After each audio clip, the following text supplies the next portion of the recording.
Sanata Barau, ashe kai ne kake ɗaukan nauyin 'yan ta'adda, ake ta'addanci, ashe kai mutumin banza ne Barau? Barau muna ma kallon mutumin kirki, muna tunanin kai sanata ne, ashe kai azzalimi ne? Irin kalaman da Dauda Kahutu Rarara, dabba, jaki, daƙiƙi, kawali ya sa karnuka 'yan daudu da karuwai suka fito suna faɗa akan mai girma sanata Barau, sanatan da yana ɗaya daga cikin sanatocin da suke yi wa al'umma abin da ya kamata. A tarihin Kano ba a taɓa yin sanatan da al'umma talakawa suka aminta suka lamunta da shi irin Barau ba. Yau wai Rarara ne yake fitowa ya faɗa wa Barau, ya sa a riƙa yi wa Barau cin mutunci. Rarara, akwai sanata a Bauchi, sanata Shehu Buba, shi ma haka kasa ake cin mutuncinsa. Da muka tsanaita bincike, ashe sanata Shehu Buba lokacin da aka yi kidnapping na mahaifiyarka babarka, ashe sanata Shehu Buba shine ya ba da kuɗi, ya ɗau nauyin duk abin da za a yi aka dawo da mahaifiyarka. Yau shine kake sawa ake cin zarafinsa, ake zaginsa. Hasali ma da ya tashi ya ce zai nemi gwamna, kai ne ka yi waƙa ka ci mutuncinsa ka zazzage shi. Yau kuma yanzu kuma abin ya koma kan Barau. To ina mai tabbatar muku da cewa 'yan jihar Kano, idan ku za ku lamunta a cikin jihar Kano a zo a tara 'yan daudu da karuwai, wanda ma ba ma 'yan Kano ba ne, duk mun kalli fuskokinsu wannan 'yan daudun da karuwan, kaf cikinsu ba 'yan Kano, 'yan waje ne, su zo cikin Kano su samu location su yi bidiyo suna cin zarafin sanatanku. A lalle Kano, lalle kura ta yi lafiya. Billahi allazi la ilaha illa huwa. Na kai shekara 16 ko 15 a Kano.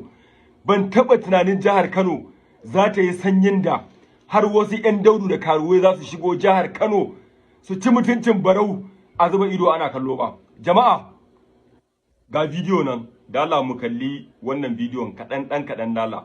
Ga bidiyon nan mu kalli bidiyon. Yanzu Dauda Rarara ko allura Barau yake coka masa, anya zai iya sa ba a zagi Barau? In dai ko Dauda Rarara mutumin kirki ne, Dauda Rarara ne zai sa a zagi Barau? Dauda Rarara, barin baka tarihi, Dauda Rarara sanda aka yi G7 baka tare da Barau. Allah ya kawo Barau ya ci zaɓe.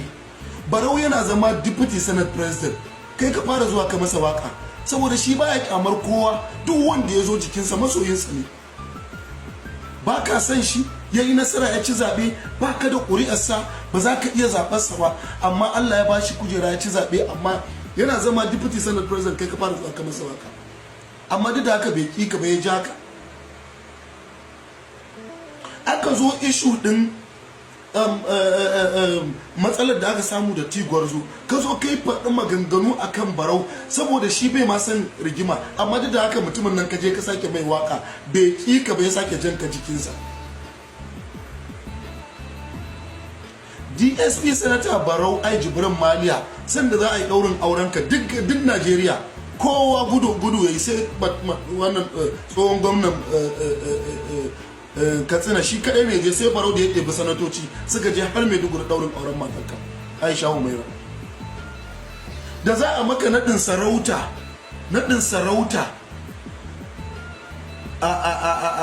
a Katsina a Daura, kaf Najeriya duk wanda kake ji da su da gwamnonin da wasu ɗan majalisu da waye, kaf ba wanda ya je. Barau abubuwa ne da shi ya yanke su, ya ɗauki shatan jirgi da mutanensa suka tafi har Daura, sai da ya je shaida naɗin sarautarka. Akwai abin da ya fi wannan mutuntawa? Duk abin da ya kama ka na rayuwa mutumin nan zai ɗauki kafa sai ya je.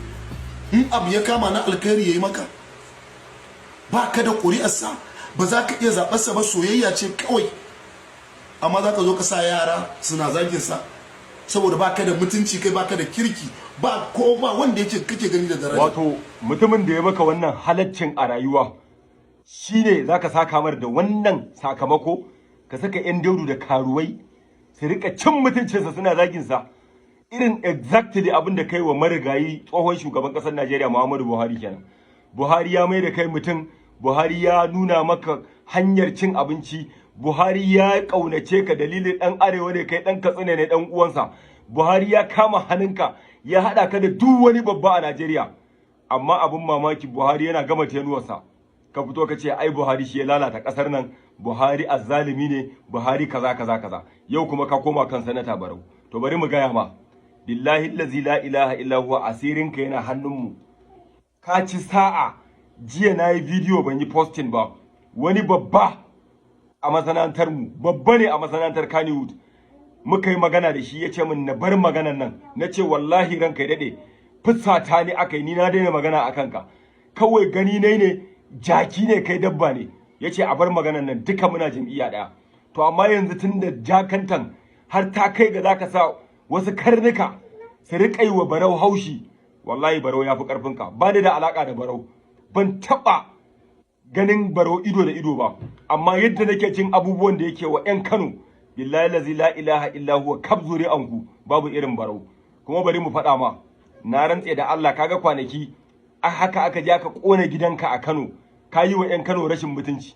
To yanzu ma ina mai tabbatar ma, idan baka yi da gaske ba, wallahi tallahi 'yan Kano za su je su ƙona gidanka da ofis ɗinka da duk wani abu naka.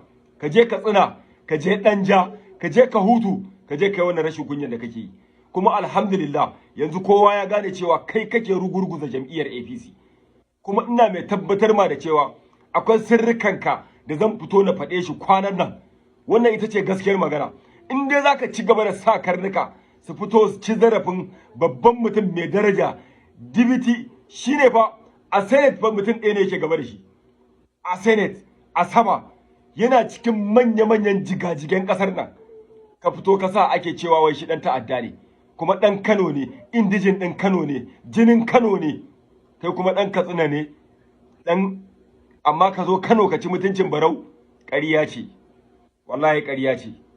Kuma bari ka gani, mu ɗaura dan Allah, bari mu nuna da mu da kuma kai da karnukan naka, da mu da kusuwa suka fi ƙarfin social media.